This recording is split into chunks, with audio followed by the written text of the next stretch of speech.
Well, hello and welcome to This Month in Hamilton. I want to start out by thanking WBCB 1490 AM for allowing us each and every month to bring you what's going on this month in Hamilton. I want to also thank our sponsors, Capital Health System, Haldeman Ford, Saul Funeral Home, and Kessel Dermatology.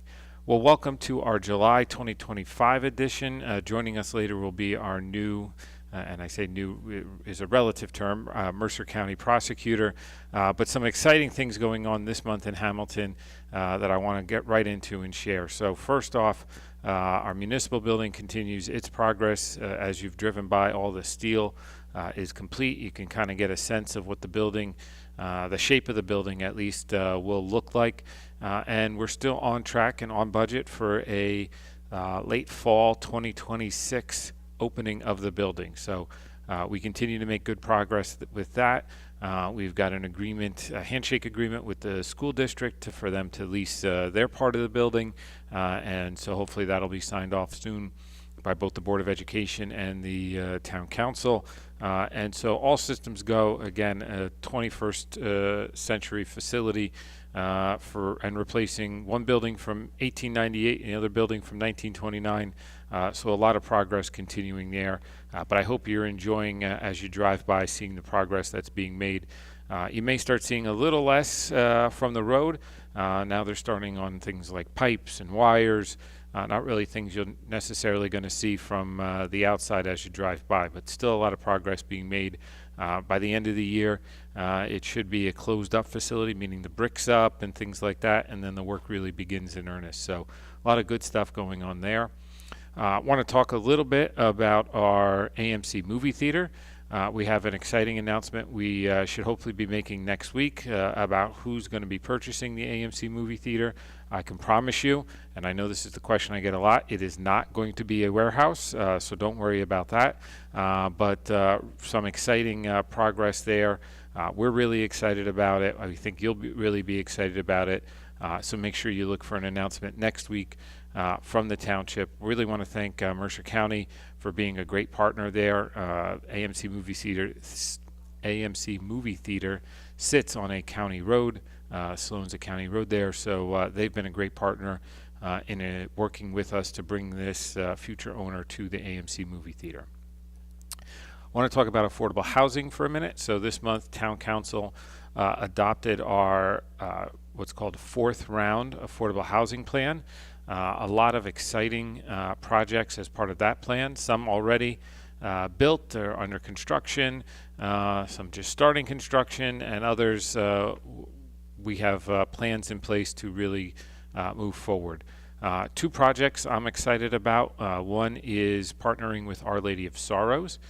They have the old convent that sits right on East State Street Extension, and so it's rehabbing and renovating the old convent, putting an addition on the back of that building and creating 50 senior affordable units. So senior means 55 and up. And so a great opportunity for those who need to downsize or are looking to downsize and moving into a clean, affordable apartment that they would be right next to Our Lady of Sorrows. It's not exclusively for Our Lady of Sorrows parishioners, so don't think that, right? But probably some will be parishioners there, and so a great opportunity for them to be very close to the center of town and close to maybe their parish, close to good food and banks and things like that. So we're really excited about that project, the redevelopment project, taking something that was old and repurposing it into something that will be new and exciting, and something similar going on at St. Raphael's. So St. Raphael's has some open space and working with a developer there to build 68 senior affordable units. So again, senior meaning 55 and up. And what we really see as a win-win with all of these is you're likely to get people from the town moving out of a house. Maybe they can't afford to keep up. Maybe they can afford to keep it up, but they can't move and pick weeds and things like that like they used to. Well, now going into a place they can afford, a place they maintain, but putting their house on the market and letting a new family come into town. So, or maybe they're in a more expensive apartment now and they really can't keep up with the rent because the rent increases have been too high. Well, opening up a new apartment in town. So a lot of good turnover that way, a lot of good projects going on that way.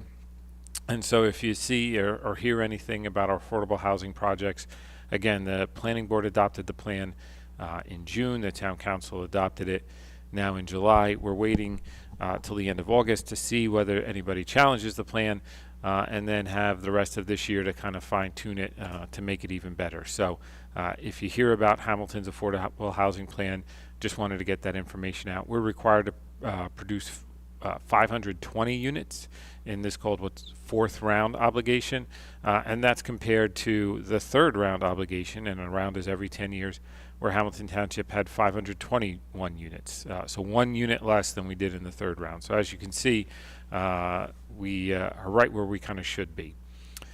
You've probably seen a lot of road projects going on in town. We just did Liberty Street. We now have a lot of other projects going on. You're going to see South Broad Street going very soon in terms of milling and paving. They're finishing the concrete work just in the next couple of weeks here. And so some of those projects done by Hamilton, some were done by the county. If you did South Broad Street in Yardville and Groveville and Main Street, that was county. Some are done by the utilities. So really want to thank PSE&G and Aqua especially. They've done a lot of infrastructure improvements, so new water mains or new gas mains. With that, they have to dig up our roads. They put temporary patches in, and then oftentimes they'll come back and do a full replacement. So in the area of like George Dye and Walt Whitman, later in August, you'll start seeing full repavement of those streets, right? If you're in by Nottingham High School, you would have saw some repavements of Chihuahua and things and roads like that. So a lot of road replacements going on. We want to keep your roads as in good a shape as possible, and so you're going to see a lot of those road replacements coming up as well. Then in terms of open space, we're working with the State Department of Agriculture on preserving some farmland here in the township as well. We hope to have an announcement with the State Department of Agriculture by the end of the year. And so we know how important it is to maintain that open space or preserve the farm space that we do have here in town, so it doesn't get developed, so we can keep producing food, keep ourselves fed. And so we're really excited about these opportunities that we have with the State Department of Agriculture. A great part of it is the state will pay for either buying the property or the deed restriction for the preservation of farmland, and it's no money out of our pockets here in Hamilton. It would all be done by the State Department of Agriculture, who has funds dedicated for these types of projects. So again, more to come on those by the end of the year, but it's all a balancing act, but we really prioritize where we can the preservation of that farmland, the preservation of the character out in the RRC to keep that part of Hamilton growing food for the rest of us and not be overdeveloped. So as you hear about these infrastructure improvements, know that they aren't just paving over paradise, so to speak, that we're actually going out and trying to work with other entities to preserve more space as well. Many of you are starting to get your energy bills. We know how much energy is going to be a pain point this year. We partnered with the Senior Center and some legislators this year to talk about different programs to help you with your energy bills. Everything from LIHEAP to community solar, to PSE&G doing energy audits of your house for free.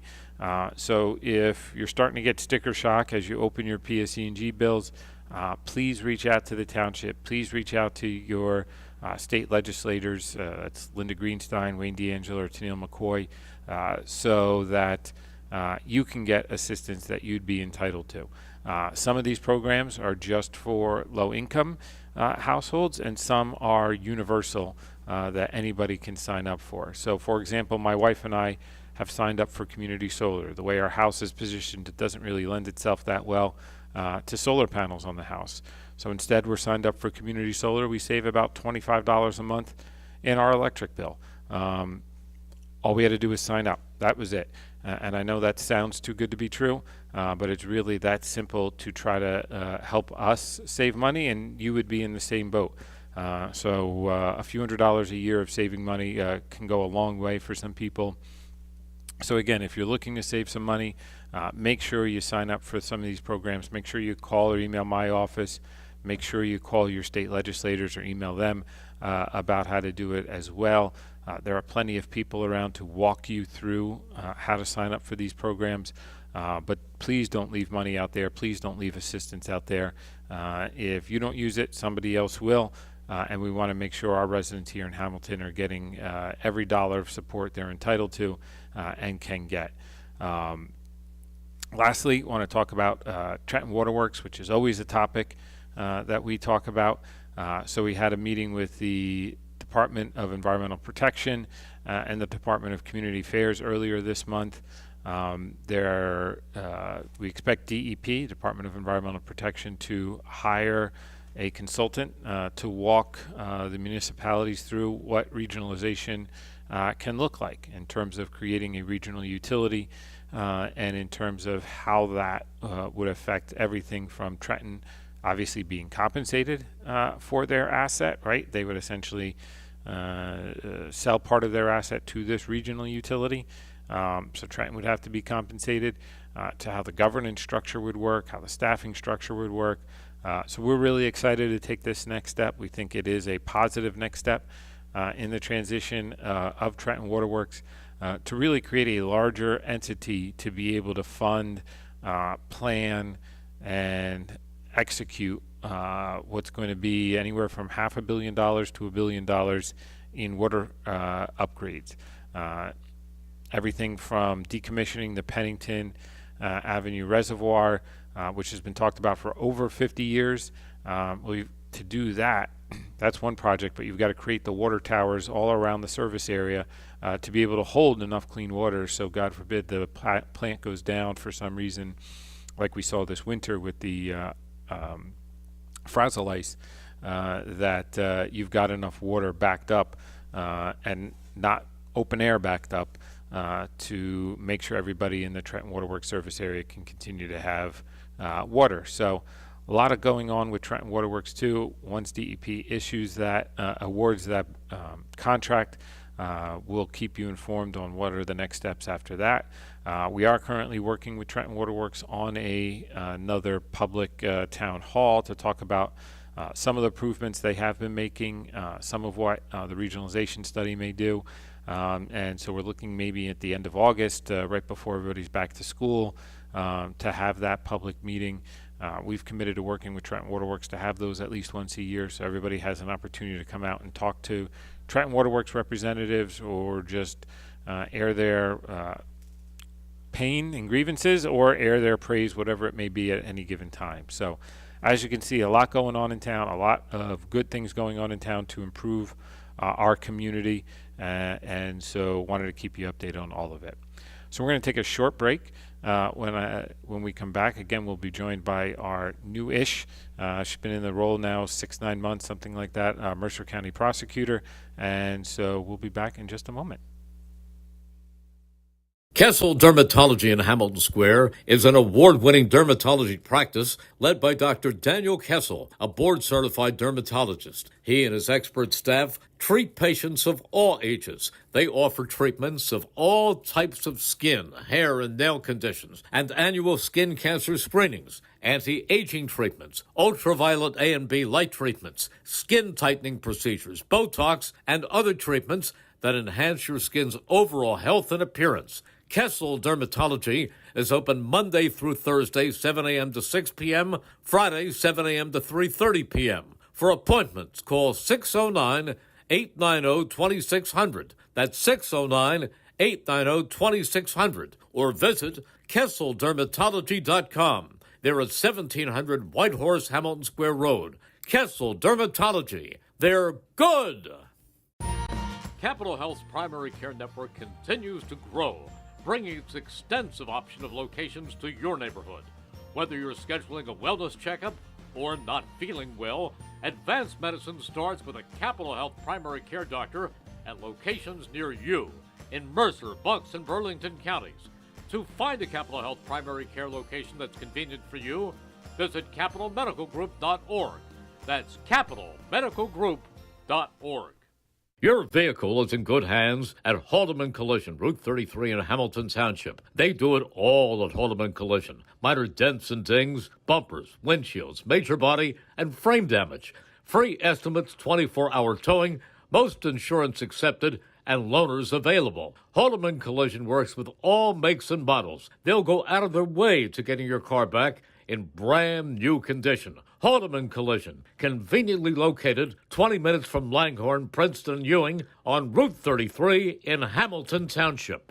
Hamilton Township in Mercer County is fortunate to have many fine businesses that serve our community. Saul Funeral Home is a fourth-generation family-owned business proud to support our local schools and community. Their compassionate and caring staff is there for you and your family. They'll bring the closure you deserve while also celebrating the life of your loved one. Visit their website at saulfuneralhomes.com. That's saulfuneralhomes.com. Saul Funeral Home at 3795 Nottingham Way, Hamilton Square.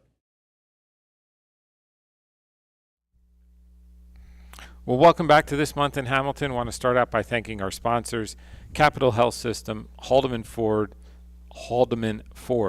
Saul Funeral Home, and Kessel Dermatology.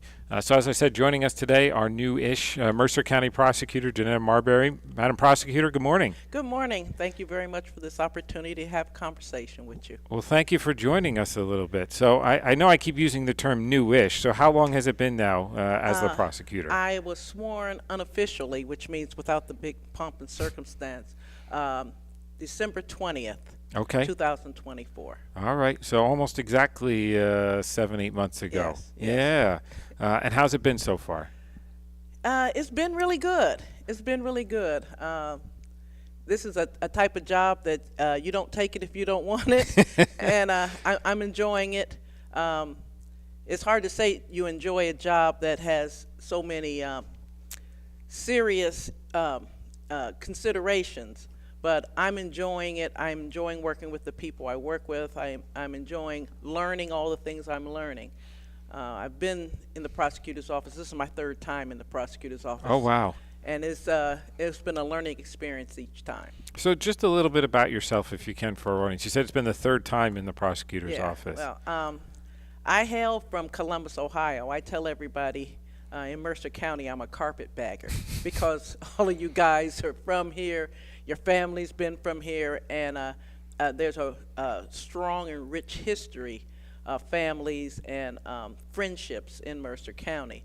But I came here in 1983 to work in the prosecutor's office under Prosecutor Phil Karchman. Wow. And I fulfilled my 3-year commitment and went into private practice for a number of years. And then I came back to the prosecutor's office in I think it was 2003, and worked under Joe Bocchini. Mm-hmm. And I came in as an executive assistant prosecutor. I then became a deputy first, and then I became the first assistant prosecutor until 2012, and I became a judge in 2012. So quite the employment history there. Yeah. I come from a working class family. Clearly. And one of my mother's saying is everybody in the house ought to be working, and if they're not working, they should be looking for work. So yeah, I since I started working, I don't think I've had a day that I haven't been paid. Wow. God bless. Yeah. So retirement is not in your future, which I like too. Well, it was in my future, my future past. After I retired from being a judge. It was mandatory retirement because of my age. In 2023, and October, by December of 2024, I was working again. All right. Good stuff. Well, I'm not originally from Hamilton, Mercer County either, but once you're here, it kind of grabs you and holds you almost, right? Yeah, it's a funny thing. I always tell people that this is a very welcoming county and the cities, but if you walk up on two Trentonites talking, all of a sudden they stop talking and say, "Hey, how you doing?" Because because they have all that history that they know about everybody and everything. And if you show you're willing to work with people, have an open mind and an open heart, they take you in. And I call myself a carpetbagger, but I've opened up my bag and I've laid everything out in Mercer County. I'm staying here. Well, I love it. I think, for me too, right? If people see you care, if they see you care and wanting to improve the community, then they want you here and want you to stay here. Yep, that's what I found too. So you talk about an education. It seems like through that history, every day's been an education in some way or another too. Yeah. I as a leader, and I know you know this, as a leader, you have to be willing to learn, or you can't lead anybody if you're ignorant. So it just seems as though the more you interact with the people you work with, the more you learn, and the more you learn about what you need to do to make whatever business or whatever endeavor you have be successful. Mm-hmm. And that's why I try to keep an open mind and an open heart. That's awesome. And I think our residents are hearing that now. So just a little bit about the prosecutor's office, right? I mean, so many people hear prosecutor's office and they know it involves criminal stuff and prosecuting crimes, but what does it entail, right? Because it's more than just being in court, right? Oh, yeah, it's a lot more. I tell people, since I've been prosecutor now, it has grown to be more of a community service and action endeavor. When I was here in the 1980s, I tell them our only community service was knocking heads. We'd be out in the community doing that. But now we are involved in every opportunity to serve the community, because we have to see that we're not just an occupying force. We're not here just to, prosecute people. We're here to make sure we don't have to prosecute people. Mm-hmm. We're here to make sure that if someone's in need and we can do something besides incarceration, that we have the tools to do it, but also the information to give to the community so that they know we have the tools to do it. And that means we have to be out in the community a lot more. Like I said, this is my third time doing this, and I've never seen so much community involvement. Grassroots, it's one thing to go to dinners and all that, but it's another thing to go to the streets and speak to people and let people see you, and get involved with community organizations of people who know what's going on. I can't be everywhere, and that's what I tell them. They're my eyes and ears and feet on the ground, and if I can in some way help them, help that I don't have to be involved in prosecuting people, then that's part of our job. We're public servants. Mm-hmm. And as public servants, we have to know what the public needs. And that's one of the things that the prosecutor's office is doing now, that I took over from Angelo Onifrey, who was very involved in the community and always had an open heart and an open pocketbook to a lot of groups. Well, you're one of the few professions, and it sounds like trying to put yourself out of work, right? No crime is good crime, right? Because if there's no crime, that means the community is happier. Yes. The community is safer. We know there's going to be some, but we want it to be that the crimes that we have to prosecute aren't the everyday annoyances people have to deal with, that aren't things that could be helped by counseling, by mm-hmm. services, by many of the things that the city does to make sure their people are happy.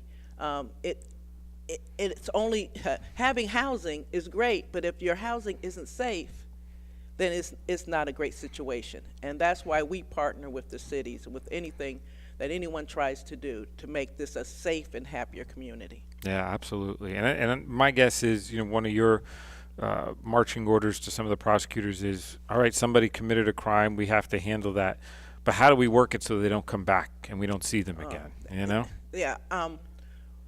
And looking at what's going on, like I said, 3 times I've been here, there's been 3 different ways that we've looked at how to address the issues in the community, because crime changes. Mm-hmm. People change.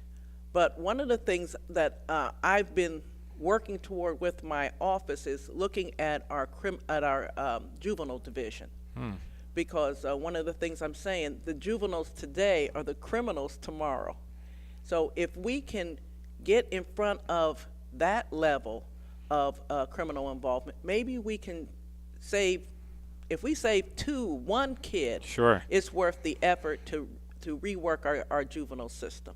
And that's one of the things we're going to do, looking at our juvenile system, not only so we don't have people commit crimes when they're adults, but that they find a way to be active and support the community, before 18. Yeah. And that's where you're talking about your work with community organizations and community groups, right? Because it takes a village, as in anything, right? Yes. And different people with different sets of skills and expertise and all of that, right? Oh, yeah. I mean, the system now, I mean, like I said, before in 1983, 84, 85, we were out in the community, but we didn't have the tools that we have now also. I mean, there was no cell phones. I know a lot of people don't realize that there was no cell phones. You weren't prosecuting internet crimes back then? We weren't prosecuting internet crimes. We weren't looking on the internet and videos to find where crimes are being committed, even evidence. So it's a totally different world. Within the 40 years that I've been in and out of the office, it's a totally different world. And I think that speaks to what you talked about again earlier, right? If you're not educating yourself to keep up with the changing times, you're not going to have the success you've had, or you're going to fall behind even. Yeah, and more importantly than me, the people in my office. One of the things that I think is important is training. You have to continue to train. You have to continue to educate yourself as to what's going on. So I send my people to training because I can't go to all the trainings, and they come back and they tell me, well, prosecutor, we need to do this, we need to do that. There's a grant here, there's that there, and without the information from my people, hey, that's why we have them. We have them so that the office is successful, and as successful as the office is, it's based upon the information and the training of the people and their willingness to share with one another. Absolutely. Well, Madam Prosecutor, we got to take our first break, but when we come back, we'll continue this conversation on the prosecutor's office here in Mercer County. Capital Health's primary care network continues to grow, bringing its extensive option of locations to your neighborhood.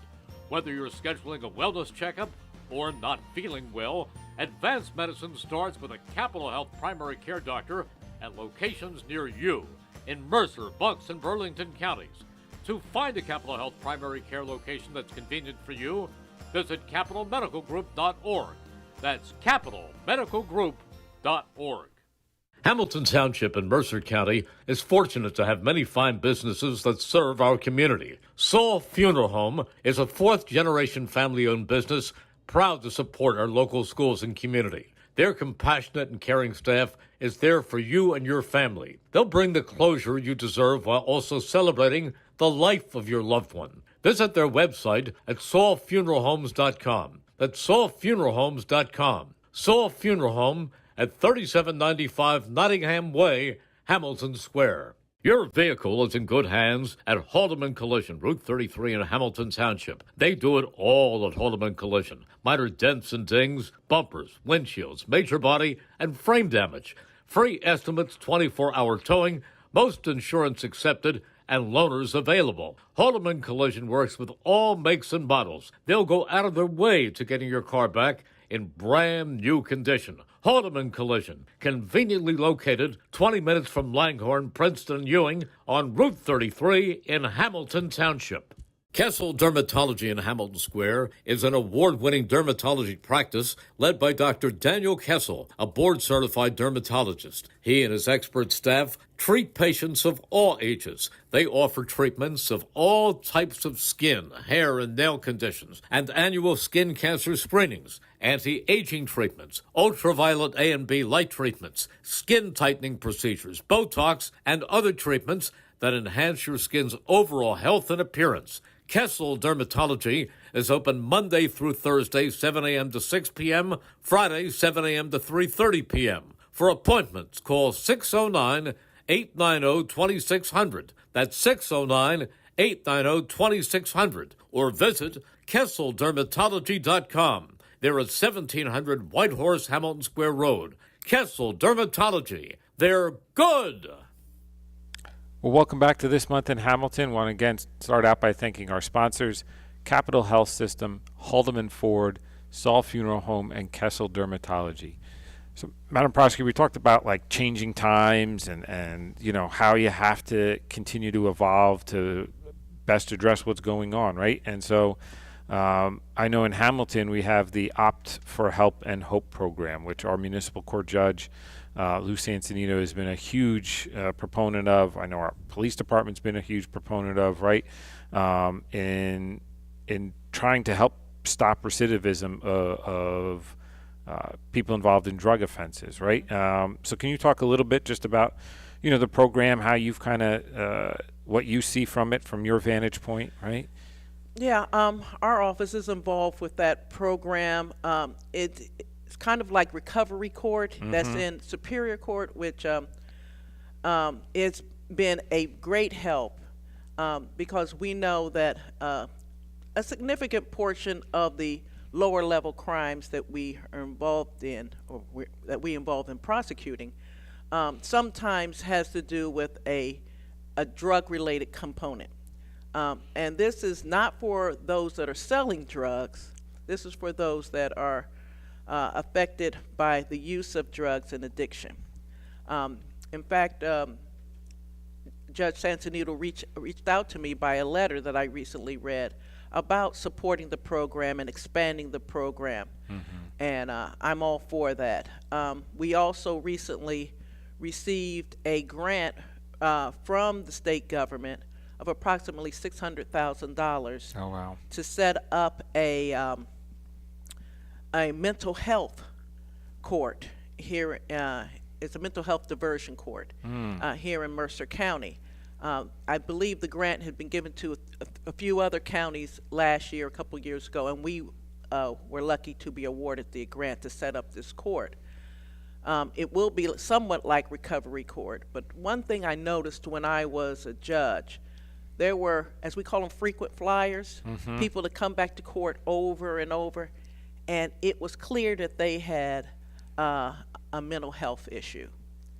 And there's only so much we could do because we didn't have the tools to deal with the issues of mental health, which is a treatment, whether or not they have appropriate housing and the like. And when I saw that there was an opportunity to set up one of these courts in Mercer County, my office jumped on the process to get the award, and we did get the grant. I just notified. In fact, yesterday an email came at 12:46. That's when I'm like, oh, great, we have this. And we're setting up already to start the meetings to be able to get this court in Mercer County. And I always say sometimes reasons that people are addicted to drugs because they're using drugs as medication. So that will kind of involve not only drug addiction but also the underlying mental health issues that someone may have. It was a big wake-up experience to me in having this role, right? How much police departments, prosecutors' offices are almost looked at as social service agencies now, right? And, you know, a few weeks ago we had a tragic fire in town. We had 2 people lose their lives. And the detective is the one kind of helping the mom, right, one of the remaining family members, navigate the social service web. I guess is the best way you can describe it, right? Because there's so many entities out there wanting to help, but if you don't know how to navigate it all, it can be really difficult. And to your point, so many people who are in those frequent flyers have mental health challenges, right? Yeah, we have another program that, of course, was sponsored by the state, our Attorney General Matt Placken, and it's called Arrive Together.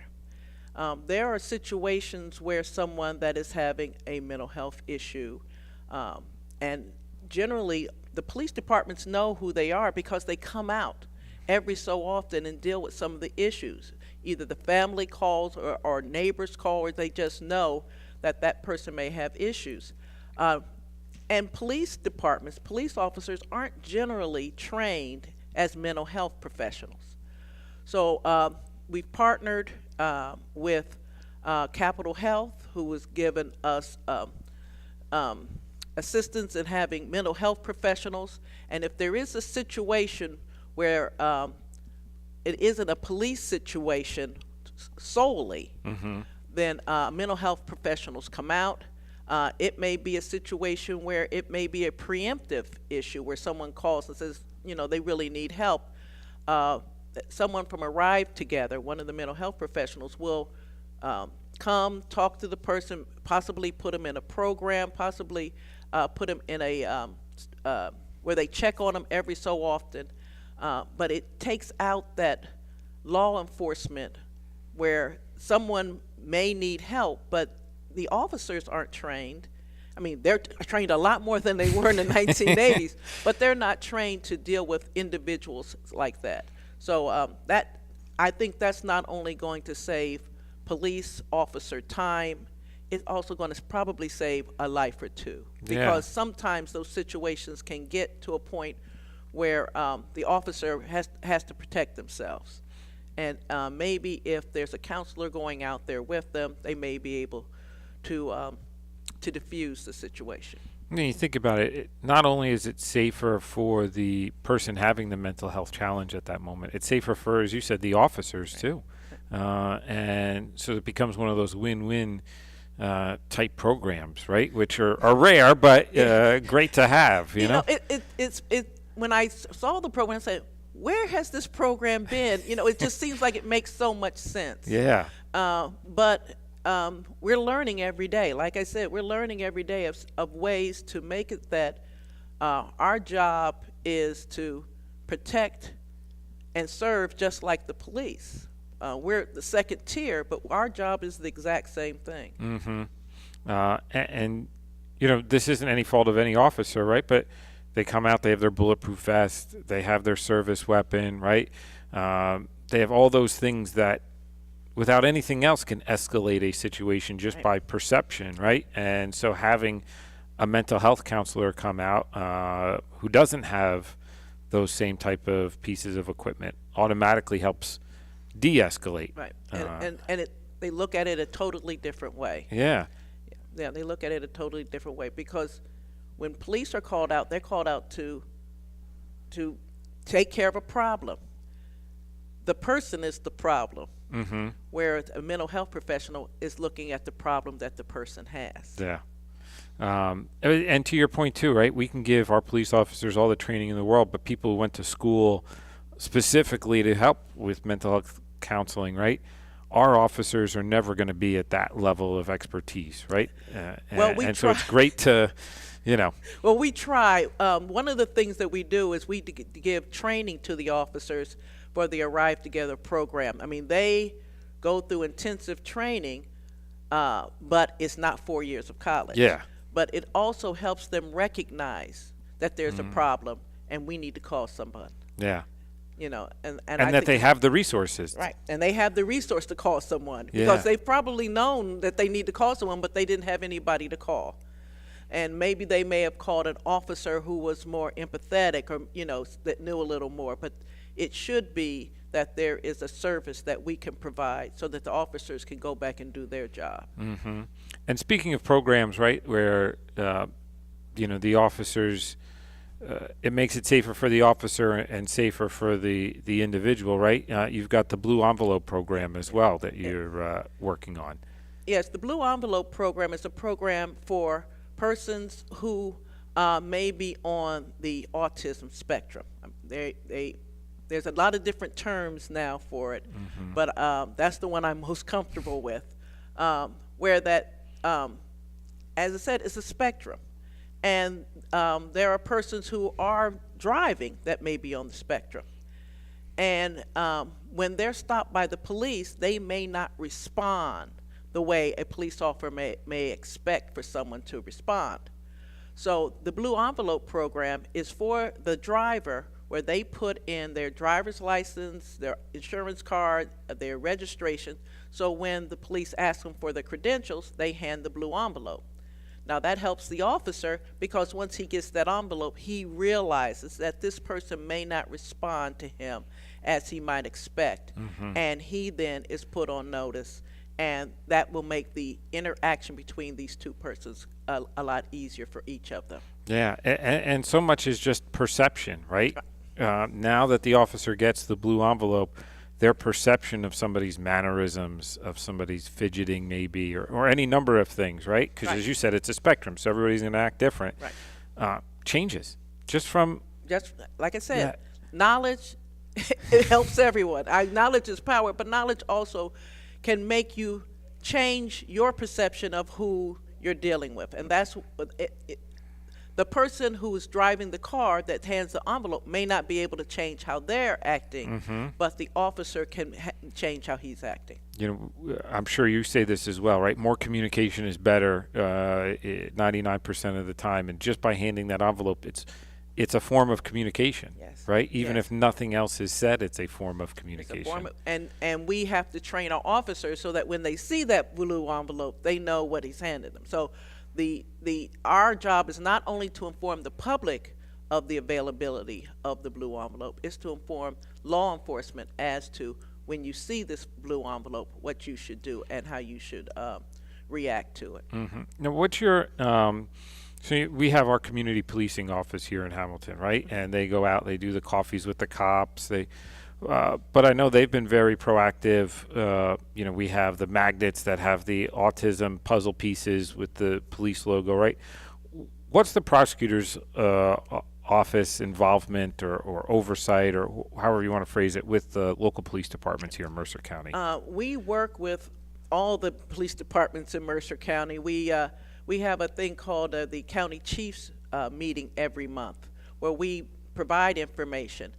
We also gave a Arrive Together and Blue Envelope event. We did it at the Mercer County Park, and we did that, and we're going to do another one where almost every police department in the county came out, had a table, was doing giveaways. I wish I could remember the officer here in Hamilton and Hamilton Township that is a great proponent and a great service as to these programs. I'm sorry, I can't remember. Probably Bob O'Hare. Bob O'Hare, that's his name. He's a great asset to the county. I saw him. He's been working hard on this for quite a while, and people like him in the police departments, officers like him in the police departments, continue this work when we, leave the park. So we are continuing these programs. Every time we come out, like I said, in the 80s, nothing. Now I'm out at least a couple of times a month, if not a couple of times a week, to different community events. We bring the blue envelopes, we bring Arrive Together, we bring the squeegee cards, we do whatever we can to make people aware. One of the things I think we should do, and we've been talking about it, is make sure in the high schools, in the driver's ed programs, we should be giving away blue envelopes. I know that there are some kids that are driving and don't realize that they could have that opportunity. And like I said, it is a spectrum. And it would be helpful if, just being a teenager when you get pulled over, that you get training on how to address the officers. But if you don't really know how to do it, maybe you can hand them a blue envelope. And that will give you the officer some time to relate to the person. It's a nerve-wracking experience. Yeah. By saying that, I'm probably admitting I've been pulled over before. Luckily not in some time, but yes, it is a nerve-wracking experience. I got pulled over 2 weeks after I got sworn in. Shh, don't say that part out loud. No, not for speeding or anything. Good. Well, Madam Prosecutor, we're going to go take our last break, and when we come back, we'll continue this conversation. Your vehicle is in good hands at Haldeman Collision, Route 33 in Hamilton Township. They do it all at Haldeman Collision. Minor dents and dings, bumpers, windshields, major body, and frame damage. Free estimates, 24-hour towing, most insurance accepted, and loaners available. Haldeman Collision works with all makes and models. They'll go out of their way to getting your car back in brand new condition. Haldeman Collision, conveniently located 20 minutes from Langhorne, Princeton, and Ewing on Route 33 in Hamilton Township.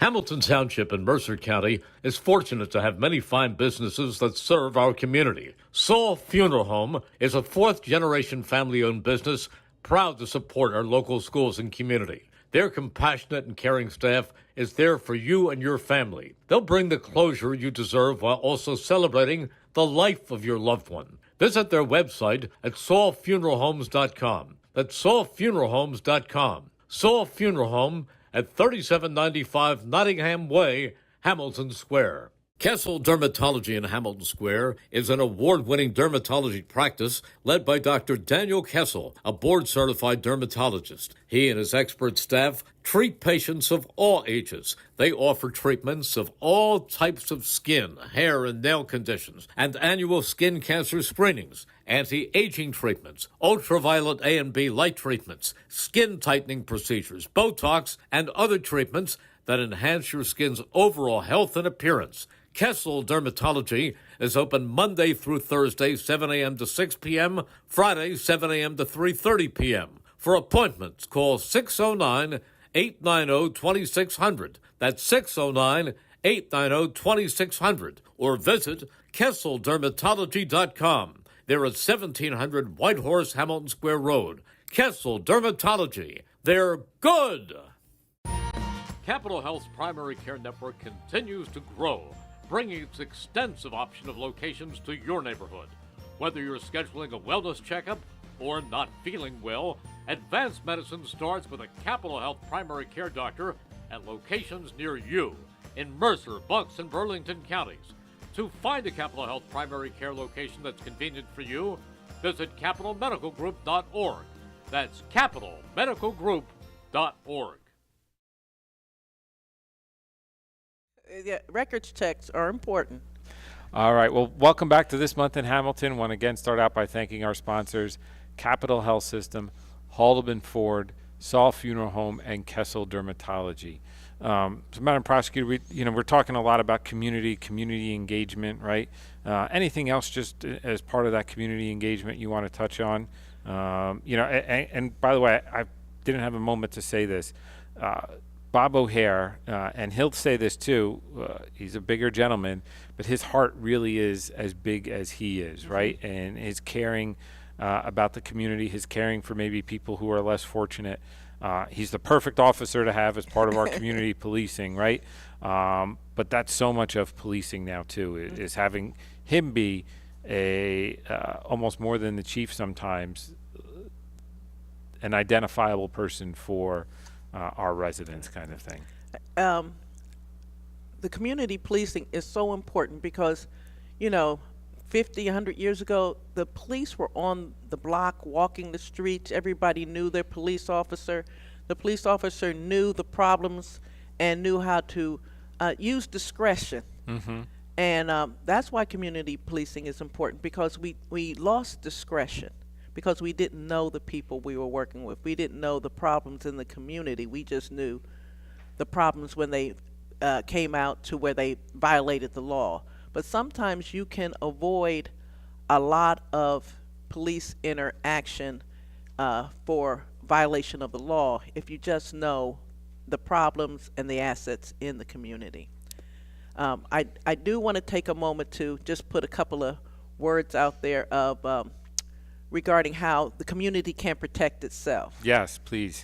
Of course, we have a new website coming up, and of course, we love the tip line. So if there's anything that the community can do to help us help itself, please use that tip line. I think our new website should be up next week or so. Okay. But also, there's a couple of things that are going on here in Mercer County, especially first to the seniors.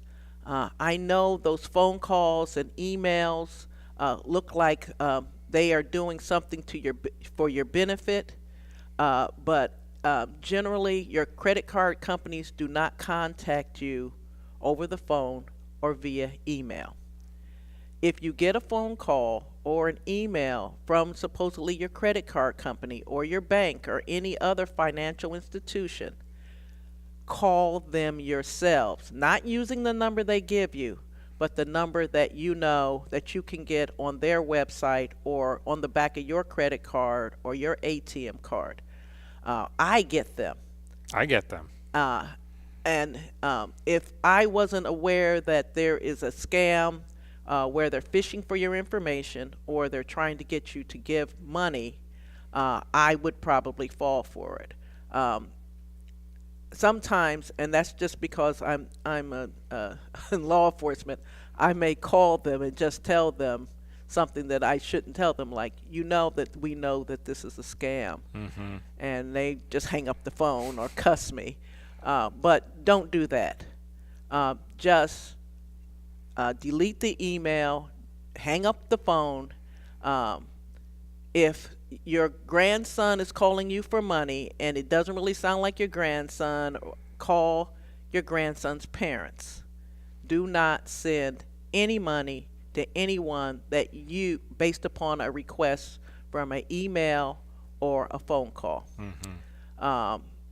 There's also, if you are using your bank card on an ATM, make sure that ATM is appropriate. They're now called skimmings, where they put a device over the top of the ATM machine and they're able to get your information. Make sure that it is, so far they've been in like 7-Elevens. They're looking at, there may be some in various stores. Don't think just because it's a bank ATM that it doesn't have the device on it, it could have it. I was told by the detectives in my office that if you can use the tap, or if you can put your credit card on your phone to use it, that's better than putting your card in the machine. So that's just two little things that I think people can protect themselves and save themselves loss of income and also, more importantly, their information. Yeah, absolutely. And going back, right, Bob O'Hare he offers to go into our 55 and up communities and things like that, right, to do what you just did, right, and say, here's the trends we're seeing, here's the latest in scams, here's where people are. It's a tale as old as time, of people trying to figure out how to get somebody else's money for free, kind of thing. Right. And they educate themselves, and so if we're not staying educated as residents here, we're bound to fall for it potentially. Right. And there's also an initiative with the Attorney General's office regarding, believe it or not, gift cards. If you're going to get a gift card, make sure that the package hasn't been tampered with. It seems like a lot of work, but what people are doing is they're stealing the gift cards out of the stores without any money on it, opening up the gift cards, getting the number off of it, closing it up, putting it back in, and when you put money on the gift card, they have a way through computers to take the money off the card. Wow. So it seems like a lot of work, but if you have enough gift cards doing it, there's a lot of money to be taken. Sure. And some people are, gift cards are a common birthday gift and graduation gift, as we just finished graduation season and all of that, right? So just make sure when you get a gift card that it hasn't been, the wrapping hasn't been tampered with. Absolutely. Well, Madam Prosecutor, I want to thank you for joining us today. Any words of wisdom, any words of encouragement, any words of whatever, support, right, that you want to leave our audience with today? I just want to thank the citizens and the constituents of Mercer County for their hard work every day, for their support of my office, the persons who work in my office. I also want to say that we are here not just to prosecute crime, we're here to prevent crime. And by way of doing that is by interaction with the community. If there's some program or project or event that they wish our interaction, I'm going to please ask them to contact our office. They can call the office at 609-989-6309. That will come to my office, and we will direct them to whomever. We have a lot of people that's doing community service, and we will gladly come out. I always tell people, my answer to listen is yes. My answer to action might be no, but I'll listen to anything you have to say and any suggestion that you have.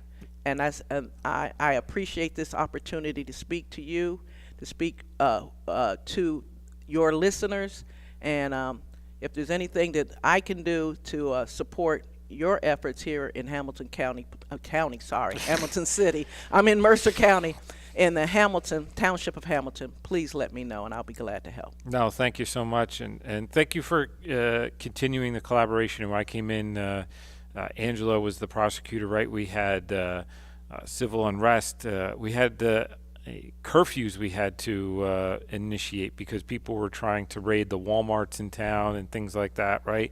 I never thought I'd have to put a curfew on the town, and we did, and we did it in conjunction with Lawrence and Ewing's mayors, but we also with our police chief and county prosecutor as well. So it was I did all that in my first 6 months. So it was quite the. Hopefully, your 6 months has been a little less dramatic, but